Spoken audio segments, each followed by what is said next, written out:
All right, everybody, it's Adam and Mike with Just the Tips Podcast coming to you virtually once again. This is working out pretty good for us. Yeah, and I got to get a little practice in, so I'm out back right now. So it's going to work out all right. You've been tearing it up, dude. You're tearing it up. It's exciting. I don't even know if you want to start the podcast with your new handicap. That might be the right thing to say. We might jump into it. Episode, what are we, 44? 44. There you go. 44? That's my favorite. Episode 44. My favorite football number. That was Tom Rathman from the 1980s and 90s 49ers. I always thought that 44 was like the toughest football player on the field. It was always a fullback, who was like a refrigerator, So fullback's not even a thing in the NFL anymore. No, it's like a third down back, I guess, is the equivalent. Yeah. But, well, I mean, the Niners got Juszczyk now, so. Yep. So he's a beast. There you go. But all right, let's touch base with the sponsors, right. Okay? Sundog, we're rocking Sundogs. You got your Sundogs on? No, I'm out here in the backyard. It's nice and shady, so I don't need the Sundogs right this second. But the minute I get into the sun, Sundogs all the way. I feel a lawn mowing coming on, so they've been on every lawn mow. So. All right, shaft wraps. All right, get your shaft wraps, guys. Even Adam yesterday when we were out at a special place, the guys that we were playing with even brought it up. And, I think you're being very modest when you explain it to them. But, dude, listen, I like to be different, right? Like and you do too. You like to be a little flashy or different. I just don't want the same stuff that everyone has. So throwing the shaft wraps on the clubs, love it. I actually was thinking, dude, the 58 came out yesterday. I'm not going to lie. The 58 came out of the bunker, and it needs a shaft wrap. So that's got to go on, and I think that's your job. I think you're the shaft wrap installer. the shaft wrap putter-oner. Nobody puts on a better shaft wrap than me. Many people say Adam puts on the best shaft wrap, but we got a solid black with just the tips. We got a camo black with just the tips. I got an extra couple, so I keep in my bag. So the next one to hit us up, just say, "Hey, Adam, give me a shaft wrap. I got one for you." So if you see me live in person, grab one. Yeah. And then, who are we missing? Oh, Wedgewoods. Dude, our boy Custom Wedgewoods, dude. Ken from Custom Wedgewoods. I'm gonna put his information down below here. Check out his stuff, guys. He's showed us some stuff in person, and this stuff is some amazing woodwork. I dabbled a little bit in some woodwork just because, I like to be, working with my hands and all masculine and stuff. I kind of got embarrassed, to say that I did it when I saw his stuff. So what's it? Because it's just another level. So just to clarify, because this is a contact that you made, you guys have hit it off right away. But when you go to like a nice course, and there's a yardage marker on the range, or they have a specialty sign indicating something, usually it's a vinyl sign with some stickers on it. This is some next level stuff. This is 1/2-inch thick wood. But it's made of exotic woods. He was showing us tiger woods and teaks and dude. I think he's got. I felt like I needed gloves when I was holding that. For real, but they're shaped out, and basically what they are is yardage markers for your backyard. So they come with these nice spikes. Well, they're on for them. everything. So what we would buy them for. You'd put them out in your backyard 20 yards away and have a 20-yard marker and a 50-yard marker. Yeah, so he has a backyard set. 10, 20, 30, 40, 50, whatever you need. He also makes stuff for your man cave. So if you had a simulator room and you want to have cool little signs up or whatever it is that you want, he can design it and make it for you. But on course stuff, any of the signs that you see, even the little cart signs, instead of having that ugly little green generic one, he can make cool ones that are just a lot nicer, but it just gives that course that extra fanciness. Yeah. They're sexy. And then I think my favorite one that he makes is that range shine on the proper way to hit divots on the range instead of like being scattered everywhere. You know, you want those nice long lines. I don't really have them here, but that one's a really cool one, and he can customize and put your logo or anything on there. He's got some stuff coming out this Christmas for some specialty stuff that he's going to show off, and make sure you guys are checking that out. Yeah, no, very very cool, and he's a great golfer and a hell of a nice guy, and a great partner And he to the bombs Just the ball, dude. Just the Tips family, dude. He crushes the ball, Dude. Holy cow, Crushes yeah, the ball. with just a great. What did he swing. have in on 18? What did he have in on 18? I hit a 4-iron. Yeah, I had a 6 I iron. had 179. Yeah, I had 179 going in, and he was at least 60 yards ahead of me. He just and it's like effortless. He's not like over swinging. He's got a great swing. Yeah. But I don't know what's better, his wood or his driving of his woods, like his driver. But he's like the sundog of wood sculpting, you know. So again, Are you trying to make a dad joke? listen, I'm failing miserably, obviously. But I'm gonna tell, because we're gonna get into Myrtle Beach. We're gonna get into our summer trip because I want to talk about these courses. But dude, we were driving down. It was you, Maddie, and my daughter in your car, and it was me, Lisa, and my other two daughters in my car. And we're driving down. We're like, we were probably south of Richmond, Yeah. I believe. Maybe, I don't really know exactly where we were, but we split. Yep. Right, you went one way through the valley of the mountains, and I actually went down and around off the side of the mountain. Yep. And we raced. We unwrittenly raced. Cannonball run. But I didn't see you for, that was probably what, maybe 2 hours. 2.5 hours like for that. 3 hours. You got out of the car and told me a dad joke that you told Maddie and was still cracking up about it 3 hours later. I don't know what It was something about the cows. I don't know what The happens cows or something. when you become a dad, because I didn't have dad jokes before I was a dad, and they just come to me. I think it's a gift that happens after birth. But yeah, we were driving through rural Virginia, and on the side of this big giant hill was all these cows out there. And I looked at my daughter and I said, "You know what's great about the cows walking up and down that hill, don't you?" And she goes, "No." I go, "They got big calves." And you were chuckling Come 3 on, hours later that's about funny. it. That's funny, right? Sure. I thought Sure. I beat you too, because again, man. dude, I was doing everything I could to get there. You got me by a couple minutes. Anyway, it was a tremendous trip Yeah. to Myrtle Beach. I mean, again, you know, kind of talks about where we are in our editing process. Here, the leaves are falling, and we're talking about our end of summer vacation I in know. August.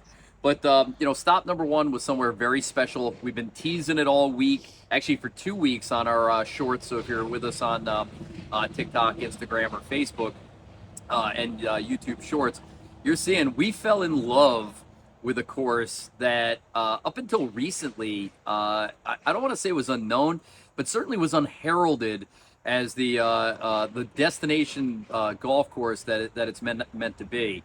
I mean, you guys know that, you know, Mike and I love Mike Strantz. I fell in love with Caledonia, even calling it my spirit course. We formed very strong relationships with Caledonia and True Blue.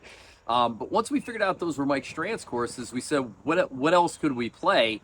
And Tobacco Road is getting the big love, and it has for many years. You know, when you talk to people in the Northeast and they say, I went south, they automatically say, I stopped in, I played Tobacco Road. But a lesser known, or until recently lesser known Mike Strantz creation was this beautiful course by the name of Tot Hill Farms. It's a little off the beaten trail. It's more inland. It's in a little town of Asheboro, North Carolina, just south of what's High Point, where all the good furniture comes from. But like I said, man, it didn't disappoint. And like I said, you've made contact with Rob Wooten, their social media guy out there, and they welcomed us with open arms, and it couldn't have been a better Robbie, experience. yep. Yeah, so Dude, I mean, you gave the short story, which is great because there's so much that we can say about Tot Hill Farm and the history of it and Mike Strantz and everything like that. We should just do a whole podcast about Mike Strantz. Yeah. There you go. I'm going as Mike Strantz for Halloween, just so you know. You better get working on that hair. I need the mustache. I need the big handlebar mustache. But no, Tot Hill Farm, there's a lot of history and we could talk all day about it, guys. But long story short, and I'm actually saying this, Adam, is long story short is go. Yeah. Go there and play. Our camera does not do that course justice. I don't think any camera in the world can do that course justice.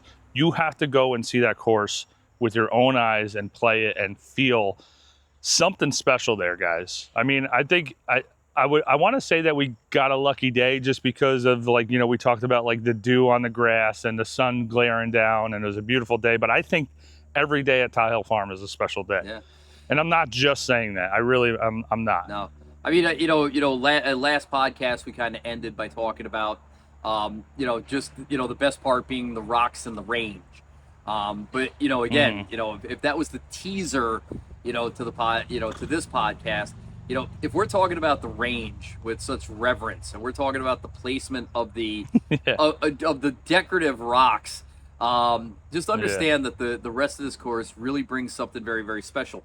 It's just not something you're going to get from your local muni. It's not something you're going to get from your big resort courses. Matter of fact, I got a chance to interview some of the bag staff, these young guys, and there's nothing in Asheboro. I mean, there's a really fun restaurant. There's a nice Hampton Inn, but the Kickback Jacks. But the destination in Asheboro is Tot Hill Farms. It's not like Pinehurst, where a whole golf community's been built up, or Myrtle Beach, where everything is golf.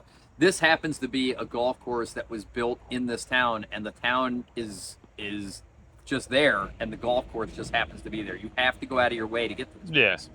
I mean, that's coming from a tourist perspective. So anybody who lives in Asheboro, North Carolina, we don't mean it that way. We went there for Tot Hill Farm. But it's not by the beach. There's not an amusement park. There's not a boardwalk. It's not a resort town.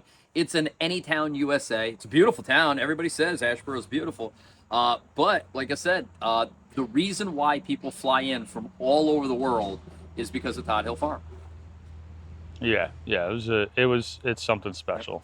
So guys, if you haven't checked out, I put out 2 long medium forms of content on YouTube, a bunch of short stuff on TikTok and Instagram.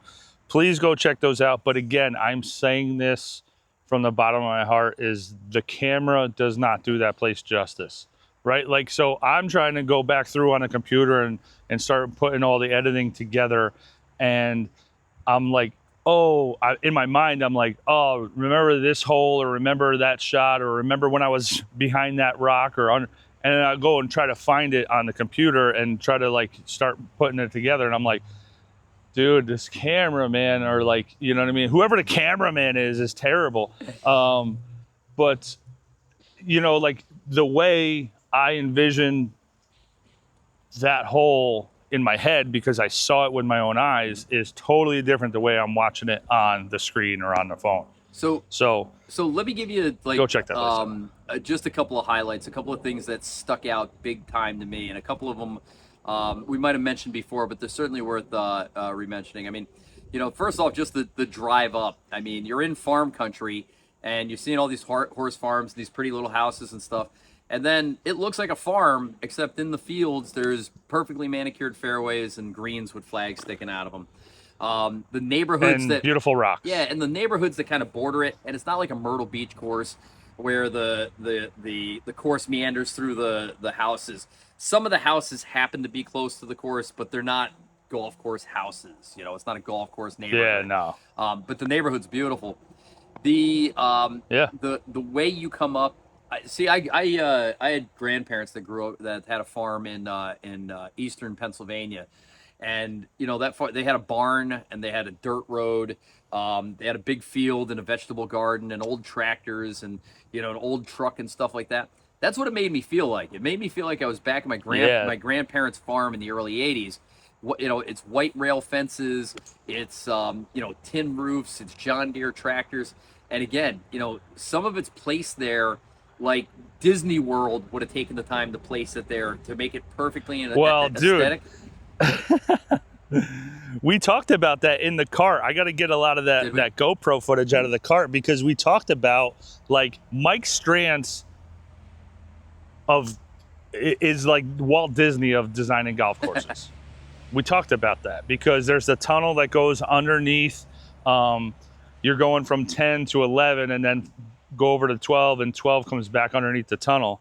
And it's just one of the most Disney-esque things I've ever seen on a golf course, but like in the coolest way, in a natural way. It's just not insisting upon it's so perfect. Yeah. Right. So like, if you guys have ever been to Disney, like they, even when you're waiting in line, they try to immerse you into the ride itself. And that is exactly what Mike Strantz did at this place. So like some of the highlights, like just the pro shop clubhouse kind of combo is like being in somebody's old farmhouse. The locker room / bathrooms are like some like if you watched Yellowstone and the Dutton's house, with Kevin Costner and Beth Dutton, it's that kind of feel. It's fancy upscale farm. By the way, I was wearing my Mike Strantz Tot Hill Farms hoodie because it's the perfect fall weather for it. I bought it, but their pro shop is awesome, just really well appointed. They have a little area. It's like a kitchen, where you can grab a hot dog or a beer. But it was like a kind of like a self-serve little, like that was kind of cool, man. So you grab a hot dog or a beer. Check out the video. You just go around in there. You grab stuff out of the cooler. You grab your hot dogs. You kind of do your thing, and then you just go around to the pro shop and pay for it. Yep. And you make it quick. It was awesome. But the practice facility was so good that I almost missed our tee time. You're like, hey, we got to get going. Let's go, dude. But I want to play this course. Yeah, so just to point out a couple of the highlighted holes. I mean, I know your long format videos kind of come out and really highlight these, but as a teaser, the first hole is a dramatic tee shot, and it's so much fun. And the one thing I love about Mike Strantz is he's very forgiving about tee shots. He lets you spray it a little bit and doesn't penalize you. For the most part. Yeah. Unlike that bastard Robert Trent Jones. Oh, man. And his son who just adds fairway bunkers to already tight courses. So big dramatic tee shots on number one. Number two, the monolithic rocks that we thought were like, wow, those are big, those are impressive, and shouldn't have been in play except for where you found yourself. But then three, I thought was quintessential Strantz, because not only do you get a good sized par three, but there must have been 12 different places to tee off on this par three. And it wasn't one behind another. No. It was... Here's three steps up to a tier. Here's four rocks that go down to another one. Here's a wooden set of steps that go up to another one. Here's a trail that goes up to another one. Here's a cart path. Do you know what I was thinking, though? To another one. What were you thinking? Do you think that they just change the pin location and the tee location, or do you think based on pin location is a different tee? You know what? No, I think they probably rotate it and mix it around, and then rotate. You don't think there's a rhyme and reason to different angles to different pins? Not on regular play day, but I bet on tournament day, if they have a like a mid-am or a good amateur tournament, they could be a real bad. College of Charleston just had the girls' College of Charleston had a little tournament there against like 3 or 4 other schools, I believe, and the girls at College of Charleston won. Oh, that's awesome! Congratulations. But if you wanted to be a bastard on that hole, you'd put the tees way back and play well over 200.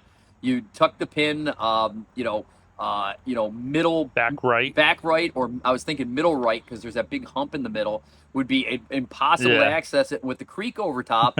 You don't want to be short in the bunker. You don't want to be long over the creek. That would be miserable. Or you could play the thing probably Yep. 140 yards, probably less, probably 120 yards with the tee up and the pin front left, and have just a little chip shot down the hill, and make it very accessible. The hole was awesome. But what made it so cool, though, wasn't the fact that it had all these different tee and pin locations. Number 4, you have to hit your tee shot on the par 5 over the green of number 4. Come on, who does that? Yeah. Who does that? That was so cool. And the thing is it didn't have to be designed that way, right? Like, No. I don't think Strantz is one of those designers that only has a small area to work with and squeezes holes in and stuff like that. I think he wants to do it to be like, this is a Strantz course and this is what you're getting. Well, you say one of the things that go ahead. You said one of the things that makes a Strantz course is a little back and forth. Like sometimes you finish on a green, you got to backtrack up to a tee box a little bit, Yeah. So, but this one, I mean, I've never seen this before. Yeah, so you're coming diagonally down off of 3 tee to 3 green, and then 4 tee box is, if you're standing on 3 tee, 4 tee box is to the right of the green, and the fairway is behind you to the left. But both tee boxes are very protected. Really cool. But it was crazy because we were watching Yeah. guys hit off of 3 onto the green, basically 50 yards in front of us, and watching their shots land in front of us while we're teeing off over the shots they're hitting. I mean, theoretically, 2 balls can hit in the air off of 2 holes, going directly where they're supposed to. What's the you're a history buff. Those 2 bullets that hit each other. World War One. Yep. Like, and it's in some museum, the Smithsonian Museum or something. I'm sure you know. So World War One was so Nerd. interesting, and there was so many bullets, and it went on for so long, and there were so many people that there's actually 2 bullets, one going this way, and one had pierced the other bullets as they were shooting back and forth to each other, and they do hold that in a museum. I don't know if it's ever happened. So that would be kind of cool, is 2 balls hit each other, and then they just put it in a trophy stand at Tot Hill Farm. Exactly. So That'd be pretty sweet. So you could go hole by hole, but a couple of the other No, we're standouts are number 10. I mean, again, you could say anything you wanted about any of the holes, but number 10 was very unique in the fact that you got this short par 4, and on the GPS and on the map you look, and it looks like there's like a bunker or maybe a small pond, like kind of in the middle of the fairway. And as you look down there, there's kind of a hill and a rock wall. And when you get down there, you realize that the whole thing, it's a rock wall with a cart path in between it with a cul-de-sac. And I still don't understand what the purpose of it is. I don't know why it's there, other than to be a pain in the ass to hit Mike over. Strantz. Because Mike Strantz. Yeah. Because Mike Strantz. That's it. Because Mike Strantz. But then That's it. And it made you think, like, you've never played there before. You're like looking at the GPS and you're like, dude, there's a bunker there? What is that? And I'm looking, and it's just built up, and I'm like, I don't think that's a bunker. That'd be kind of cool though if it was a raised up bunker. so it could have been. But then that it was pretty cool. The 10th hole, the 10th green complex, they said the only place in the world where you drive underneath the green to go to 11. 11 was an awesome par 3. 12 was a ridiculous shot-by-shot par 4 with an epic green that was attached to the other one. And then it dumps you out on 13, which is Strantz's backyard, which is another epic par 3. Strantz's backyard. It was so cool. So just Which we need to make sure we got video of that. I got to find that video. Okay. I know you I hit mentioned. a great shot. And then, 15, or 14, not an unforgettable par 4, but in the mix of everything else was like a little bit of a breather. And then you get to 16, you get to this par 3 that has. It was a breather for you. It wasn't a breather for me. That's what I'm saying, though. But just from a beauty standpoint and, an interesting standpoint, it had, if it was on any other course, you'd be like, wow, that's a really interesting hole. But it kind of paled in comparison to everything that was going on. Well, and then you go to in between those 2 par 3s, yeah. And then you go to 16, and they got this unbelievable waterfall and this really ridiculous. No, that's 15. 15's the waterfall. That's 15. Okay. Yeah, 15. Oh, Beautiful. You're right. Like, Dude, I got so excited. I'm like, let me get the drone out. I need the drone right now. And I'm trying to set the drone up, and all of a sudden I just get these error messages, error, like warning. Not realizing the airport's literally At the other side of those trees. not even a mile away. Yep, and then flying little Cessnas. So couldn't get the drone up right there in time. So we didn't get too much aerial footage of that, but that hole. Again, it's tough to pick, dude. It's tough. I think Tot Hill Farm put something out on their stories the other day, asking like, "What's your favorite hole at Tot Hill Farm?" And I'm like, dude, how do you even answer this? I answered it number 3 and number 12 and number 10 and number 13 and number 18 yeah, you can't and pick number one. 1. I could rank them. It'd be like 1A, 1B, 1C, 1D. But favorite? No. And that's the thing is the forgettable holes are amazing. 16 and 17 are awesome holes. They're forgettable because they pale in comparison. Dude, I like 16. I like 16. Sure. 16 was pretty cool. That's the one where it has a rock overhanging in the bunker. But it's a par 5, and you said this best. Like Mike Strantz, he's not one of those guys that's going to kill you with distance, right? His par 3s are fair. They're fair distance. All his stuff is distances, right? They're totally fine. But you're not reaching his par 5s in 2 and holding the green or having an easy putt for eagle. Like, you're not doing that because he's putting all this trouble up there that's going to catch you. Like, you're not running one up on the green on your second shot. No. On most of his par 5s. No. Like, you're not getting lucky and squibbing one up there. You know what I mean? Yep. So that hole was pretty cool to me. Yeah, for like I threw my third shot long. It's like a 460-yard par 5. That's it. Yeah, and it's a 3-shot on hole. your second shot, you have to carry water, or right short of the green, you got to carry water. Yep. And then he has this narrow green. It's wide, but it's not deep. Yep. I threw mine long, and it didn't come back down. And then I had this crazy putt, and I tapped this thing, and you were like, "It's not that fast." And then this thing like rolls over the lip on the side. Yep. 17, like you said, fairway, your tee shot and even like the landing, anything in the fairway is nothing crazy, but that green was awesome up alongside that rock wall. So I love me a good rock wall. So, and it's right next to the road, and it's right next to a fence. And the front of it is, we were talking about, because where the U.S. Open was played this year, they kept talking about, like, the green is big, but the usable part of the green, the part where you can land the ball on, is actually significantly smaller. This was the same thing. Yeah. It was a giant green, but the first 10 yards on weren't really a green because they're going to roll right back down into the fairway. And if you go over right, 10 yards on the left. Yep. Yeah. You're gone. Yeah. So I remember when we were driving in that day, the pin was like way in the back, three steps off the back, off the rock wall. And I had like already planned in my head like what I was going to do, and then we got there, and the superintendent moved the pins by the time we got there, so it was all right. Even though I did hit the front of the green and it rolled all the way back down, so that got me. Yep. And then 18 is a zigzaggy par 5 up the hill. It does have some teeth and some real length to it, and some designed rock walls. But again, it finishes to a barn, with the logo on the side. It's just the famous barn. It's just a really cool finish, to a great day. But I was thinking about this the other day. How many places have we gone where after the round we just hang out?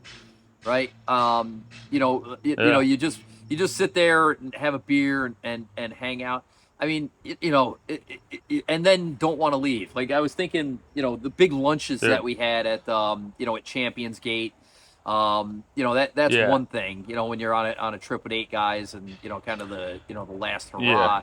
Yeah. You just, like, for me, I just want to soak in what is Tot Hill Farm. Yeah. That's what I wanted to do.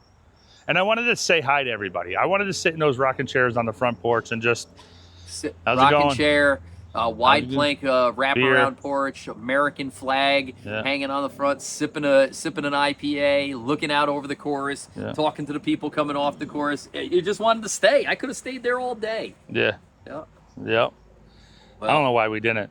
I mean, we did stick around for a while, but yeah. Yep. Well, it was a good time. exactly. But not to rush off of Tot Hill Farm, but you know, I'm putting out a ton of content with them, so it's not like I'm rushing it. But we did have a couple more pretty cool events going on the rest of that trip, which we've talked about during the summer when we were on the trip. But then we drove down to Myrtle Beach, dude. Yeah. Yeah, great Myrtle Beach trip. I mean, you planned the whole thing. You know, we had the families, we had the beach house. You know, we had a very relaxing, almost full 2 weeks. You know, again, the house was right down the street from the Wachasaw Plantation, which ended up being a really nice practice facility for us. And like I said, a really good jump off point for our 3 destination courses of the trip. Yeah, so I mean, I think especially for us, every time we go to Myrtle Beach, you got to play Caledonia and True Blue In the same day. and I think for you guys too, and do it in the same day. Yeah. You know, you got the daylight, do it. And both times we played True Blue first, and then Caledonia, and I think that's the way to do it. I really do. You got to come up 18. You got to come up 18 with the sun off to the side, just kind of glaring onto the clubhouse. I think it's the way to do it. But we had two beautiful rounds there. It was a good day. Yeah. It was a great day. So Caledonia and True Blue, the original Just the Tips partners, they appreciate what we do. Mike Strantz. We appreciate what they do because, you know, for those you don't know, you know, True Blue is the younger of the 2 courses, but specifically designed for wounded warriors and service people. So, you know, you got this great clubhouse with a blue metal roof, you know, the folded flags, the flags of honors on the inside. You know, we play with a lot of veterans. You know, our Thursday night partner is a Vietnam vet. You know, one of our golf trip partners, also a Vietnam vet. We appreciate what they do so much. True Blue really gets it, you know, so whether it's, you know, just taking good care of them with their foundation, their opportunities to play golf, or the donations that they take on the course. Again, they just really appreciate it. But to me, True Blue and Caledonia is real vacation golf. It's resort golf. It's championship golf. It's a day that you say, I'm going to Myrtle Beach. I'm playing golf for a day. I'm waking up early in the morning. I'm getting to the course at dawn. You know, I'm getting, you know, the guys greet me at the thing. I tip well. I get my warm up in. I get my coffee, my egg sandwich, and I head out onto the course for the day. They just do everything well there. You're gonna see the cart lady, you know, 4 times, twice on the front, twice on the back. The pace of play is going to be appropriate. It is a good. It is a well-oiled machine at both places, and they work well together. Yeah. So, like, you know, they know. Oh, are you playing Caledonia later? Like, all right, so you're 7:30. So we're gonna make you a 1:30 tee time or whatever it is. I'll give you guys time to get over there, grab something to eat, this and that. They work well together. It's just a well-staffed,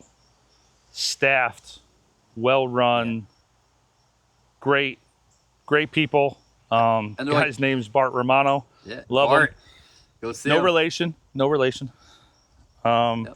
Actually, it's funny because the guy in the pro shop at True Blue is named Bart, but that's not Bart Romano. Bart Romano is the head pro, and I was kind of surprised. I'm like, dude, you're Bart. He's like, yeah, not me. I'm like, well, there's 2 Barts.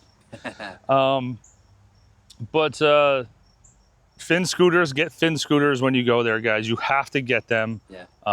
It's really something special.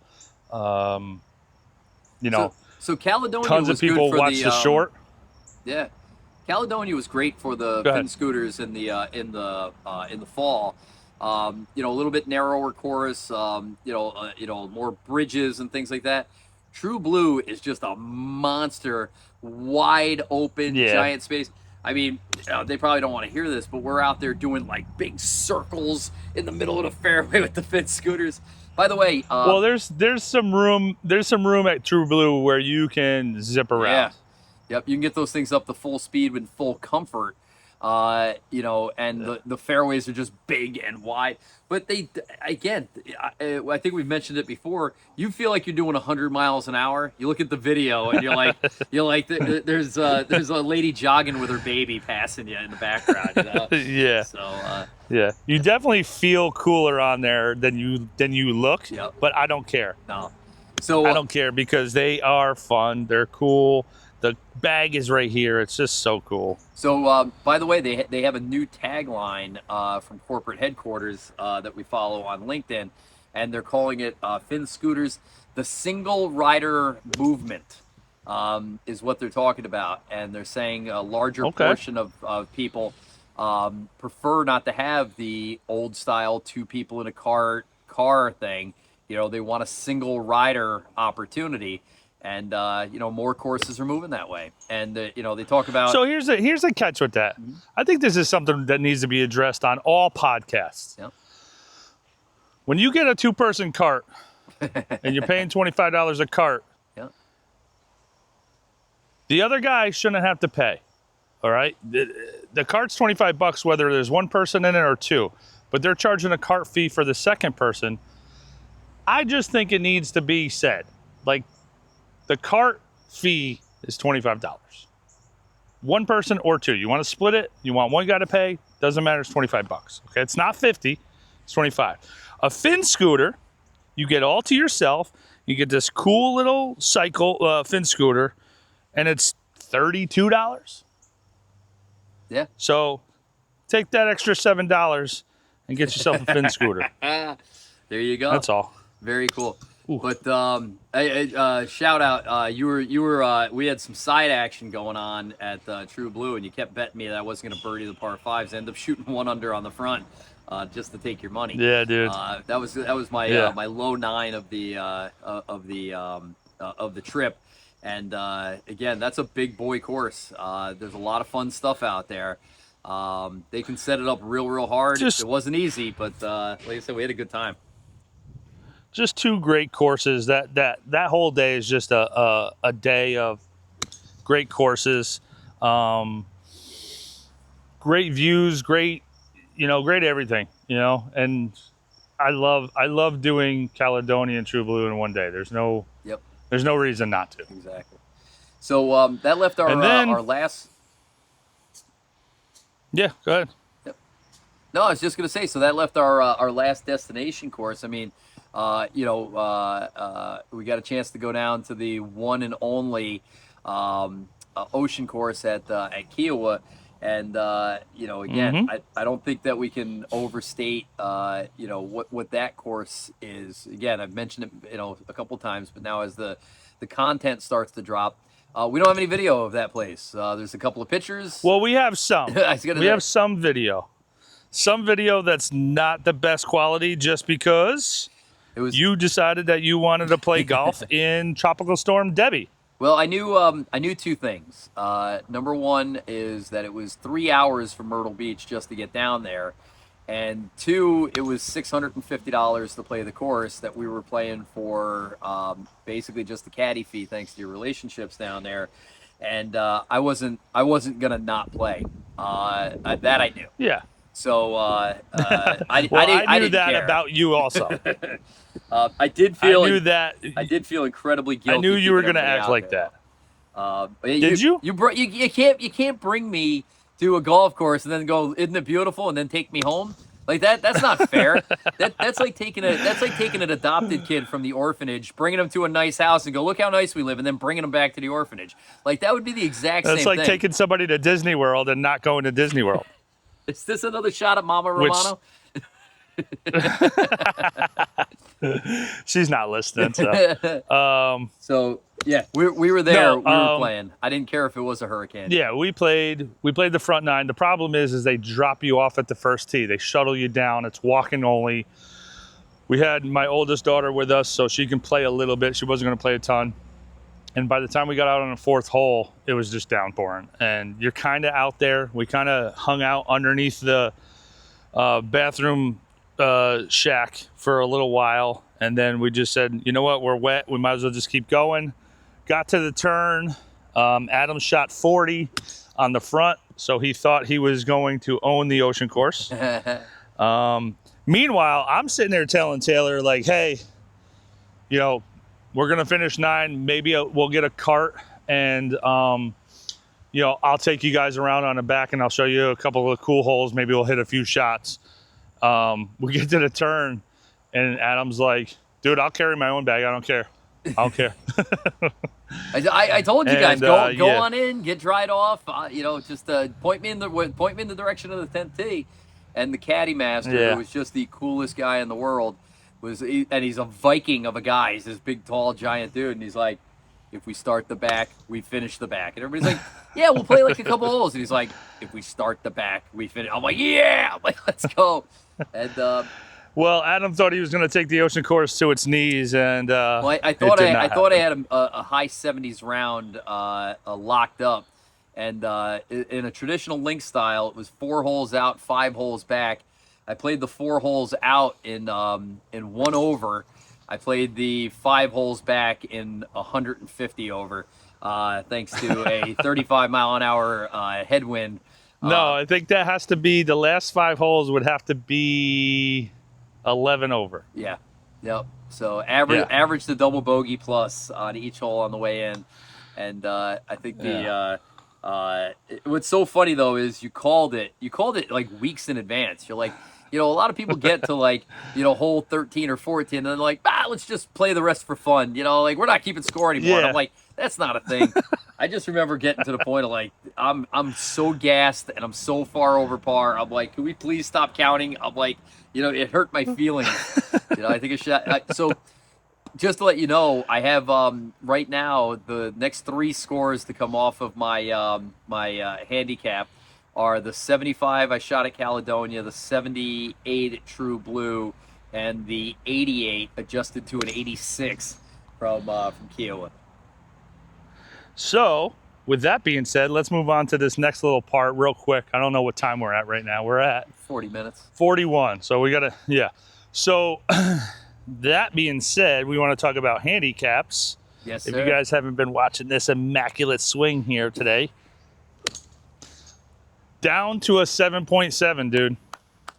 Congratulations, man. The goal That was the goal in January. goal was 8. The goal was 8 in January. And what'd you start out at? Jamie was asking me. I said, I think he started out as a I was, 72. No, I think That was 11 or I want to 12, say an but- 11.4, Yeah. maybe 11.9, not sure.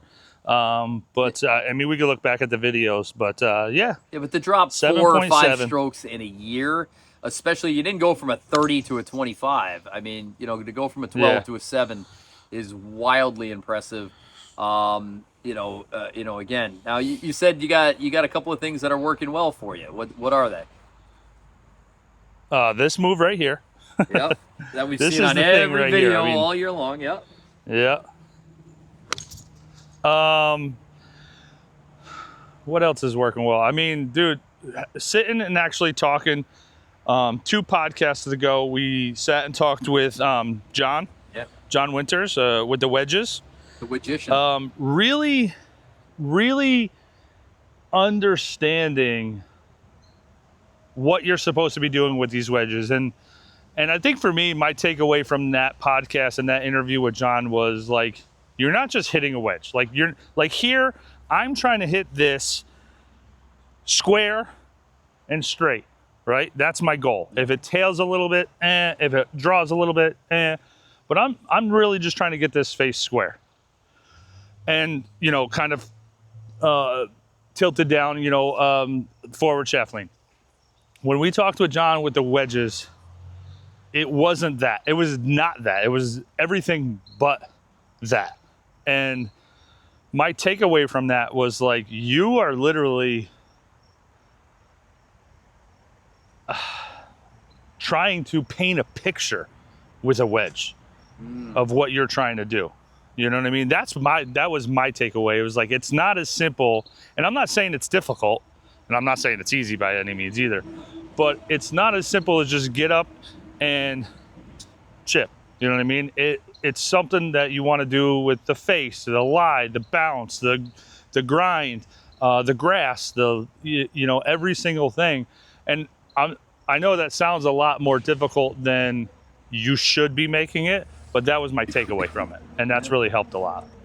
I mean, now, granted, you've always been a very, very, very good chipper. I mean, just go back to our matches last year at the Ness, where you frustrated the boys over there, with your chipping prowess, and then back to the boys from Twofskill when we played in at our home course at Wiltwick when you had a chipping exhibition. So to say that you've taken that to another level is very, very impressive.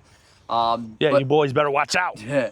From a objective observer, again, we kind of talked about it. We got a chance to play a very cool course this week that we'll bring up in later episodes. But I was thinking to myself, I'm like, if Mike still had that big glaring slice, you would have shot 100 yesterday on that course. It just didn't, it didn't set up for a slice. But your it power, really didn't set up for much. No, but your power pull cut, and again, I got zero problem with it, is really, really effective because it doesn't go very far left. It doesn't come back very far right, but it finds the middle of the fairway more often than not. And the amount it moves from left to right is 10 yards. So if it's real narrow, if it's real straight, if you got to place it somewhere, you're able to do that. Now you've been making more birdies. When I sit down with Colin Morikawa, me and him just sit there and talk about what we want to do with the driver. Yeah. That's all. So you've been making more birdies lately, but you've been breaking 40 on 9 holes several times over the last couple of weeks too.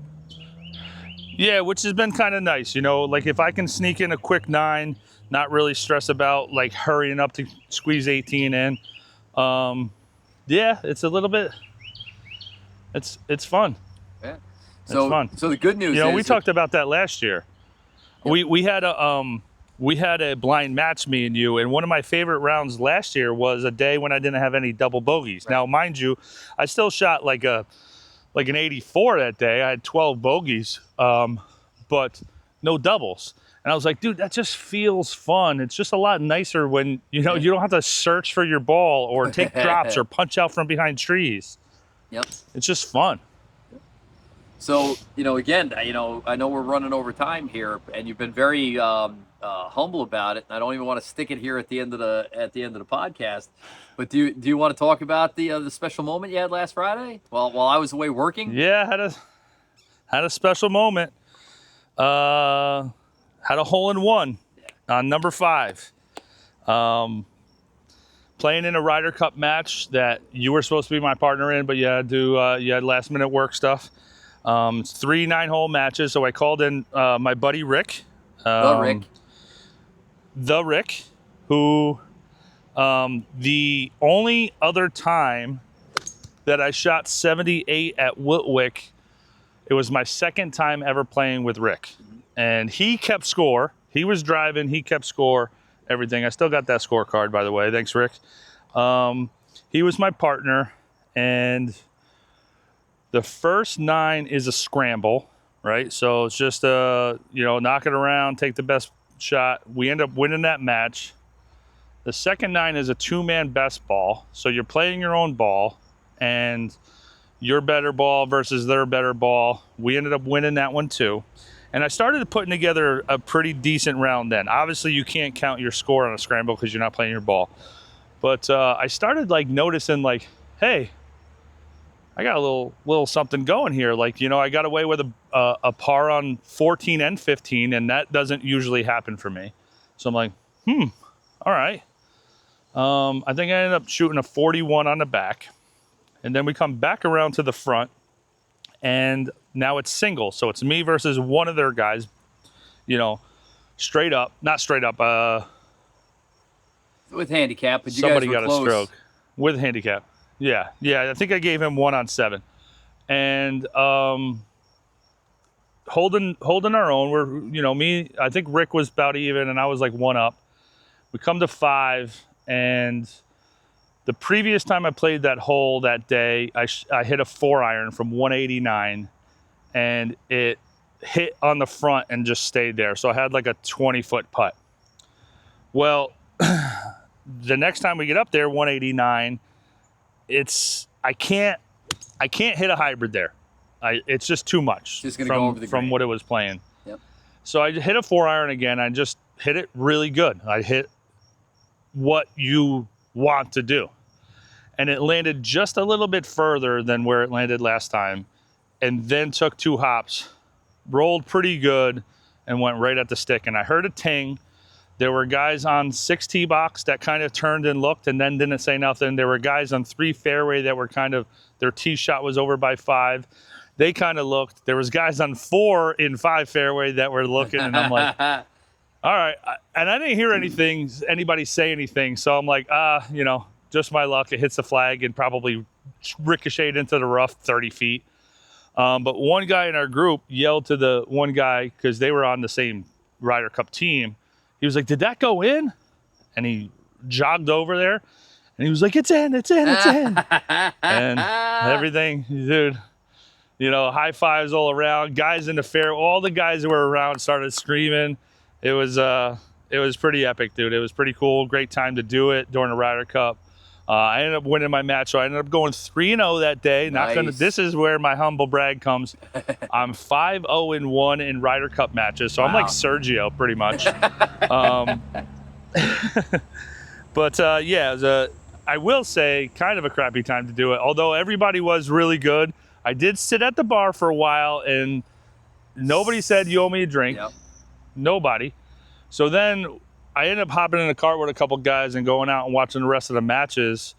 And then people started catching wind for the whole team and the other teams. And they're like, you're buying me a drink. I'm like, when we get in, just ask. Yep. And we got back in, and I don't know, I kind of got lucky again, because the match was like neck and neck, and it ended up coming down to the last group, and we ended up tying. And then everybody was like trying to figure out if we should do a tiebreaker, because we played all day and it ends in a tie. The other team gets to keep the trophy. Then we were trying to figure out money, and it all just they ended up keeping the trophy. Everybody got their money back. And then I bought 4 drinks, and then everybody left. I was like, wow, 2 wins. It's a hole-in-one and a cheap bar tab. Yeah, but no kidding. if anyone that was there that I didn't buy a drink for, I will buy you a drink the next time I see you at the bar.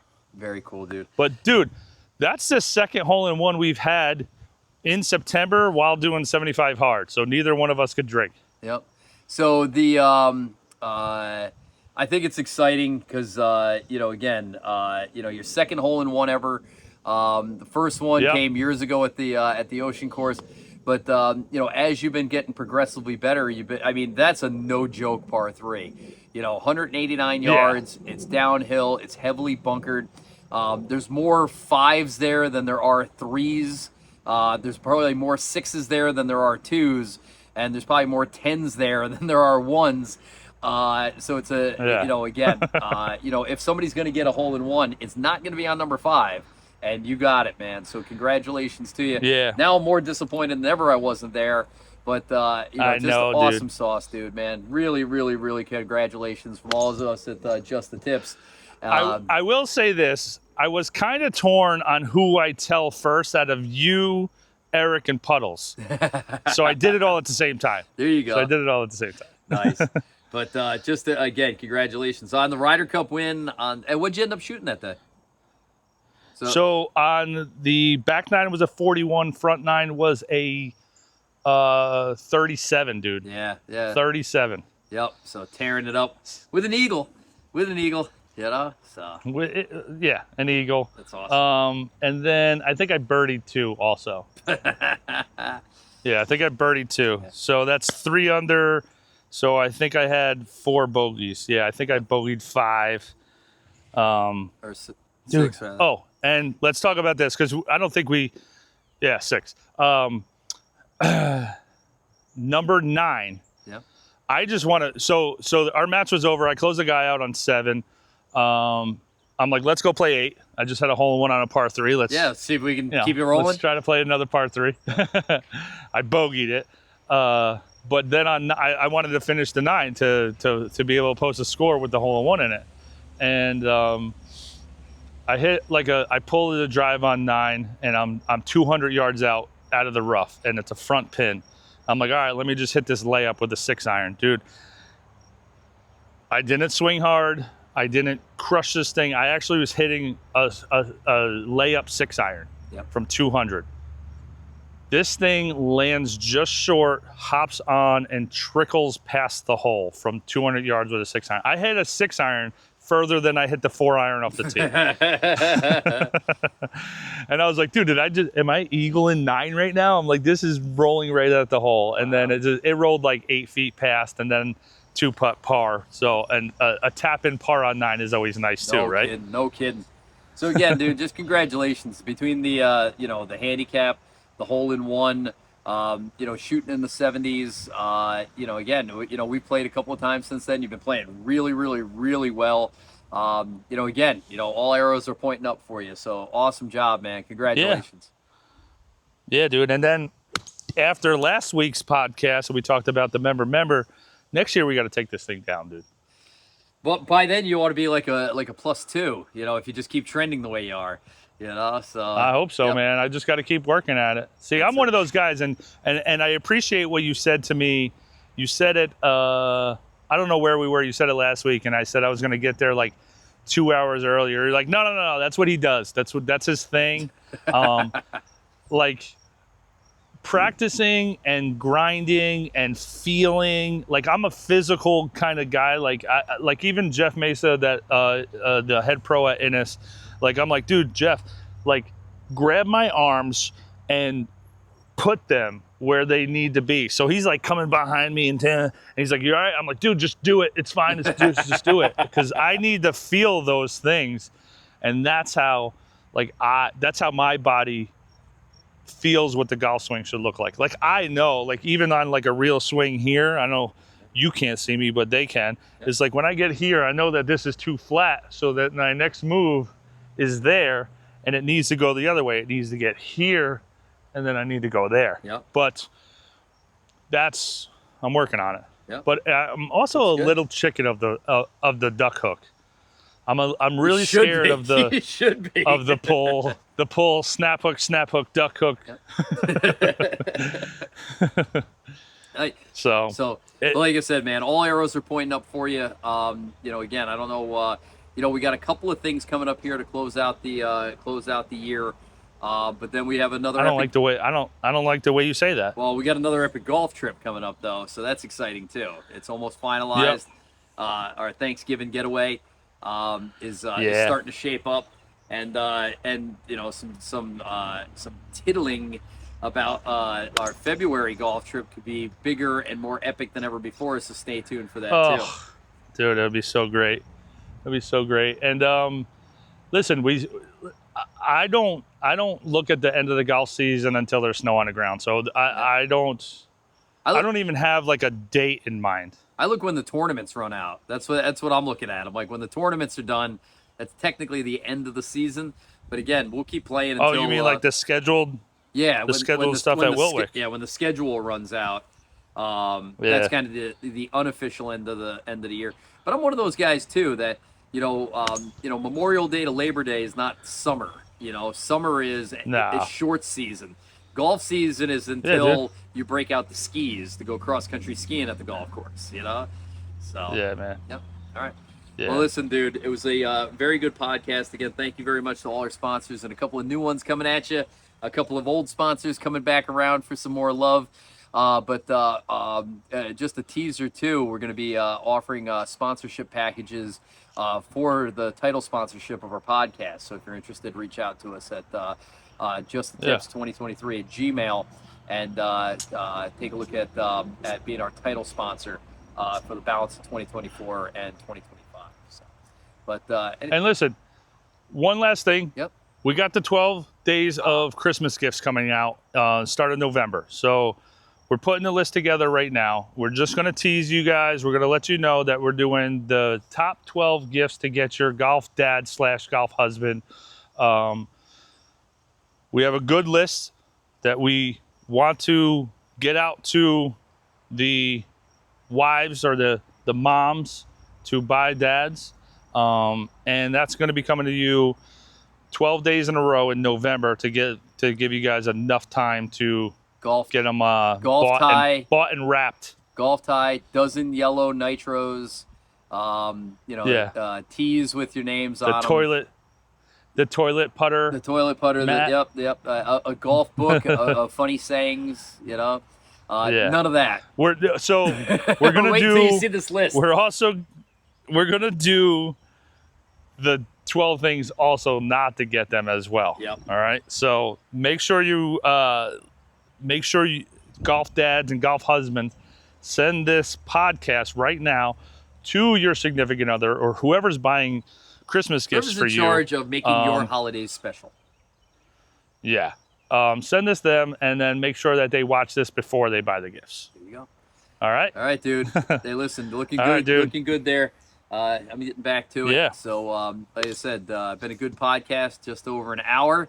So we'll see how the computer likes uploading that, and we'll go from there. So, with that said, all right. I'm Adam. I'm Mike. Just the Just tips. the tips. Just the tips.